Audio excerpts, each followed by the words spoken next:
ଦିନେ ଗରୁଡ଼ ଦେବ ପଚାରିଲେ, ପ୍ରଭୁ ଏମିତି କେଉଁ ପଶୁ ଅଛି ଯେ ମୋ ଠାରୁ ସ୍ପିଡ଼ରେ ଉଡ଼ିପାରିବ? ଭଗବାନ କୃଷ୍ଣ କିଛି ନ କହିକି ମୁର୍କି ହସିକି ଆଗକୁ ପଳେଇଲେ। ସତ୍ୟଭାମା ପଚାରିଲେ, ପ୍ରଭୁ ତ୍ରେତୟା ଯୁଗରେ ସୀତାଠାରୁ କର ମୁଁ ସୁନ୍ଦର ନୁହେଁ? ଶ୍ରୀକୃଷ୍ଣ ପୁଣି ମୁର୍କି ହସି ଆଗକୁ ପଳେଇଲେ।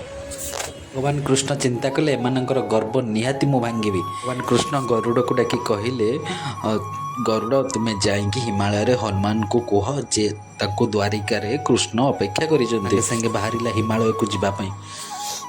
ଗରୁଡ଼ ଦେବ ହିମାଳୟରେ ହନୁମାନ ପାଖରେ ପହଞ୍ଚି କହିଲେ ଯେ ଆପଣଙ୍କୁ ରାମ ଅପେକ୍ଷା କରିଛନ୍ତି। କହିବା ମାତ୍ରକେ ହନୁମାନ ଅନ୍ତର୍ଦ୍ଧାନ ହୋଇଗଲେ। ଆଶ୍ଚର୍ଯ୍ୟ ହୋଇ ଚାହିଁ ରହିଲା ଖାଲି। ହନୁମାନ କୃଷ୍ଣଙ୍କ ପାଖରେ ପହଞ୍ଚି ପ୍ରଣାମ କଲା ଆଉ କହିଲେ, ଜୟ କୃଷ୍ଣ ପଚାରିଲେ ହନୁମାନଙ୍କୁ, ବଜରଙ୍ଗୀ ତୁମର ଆସିବା ବେଳେ କିଛି ଅସୁବିଧା ହେଇନି ତ?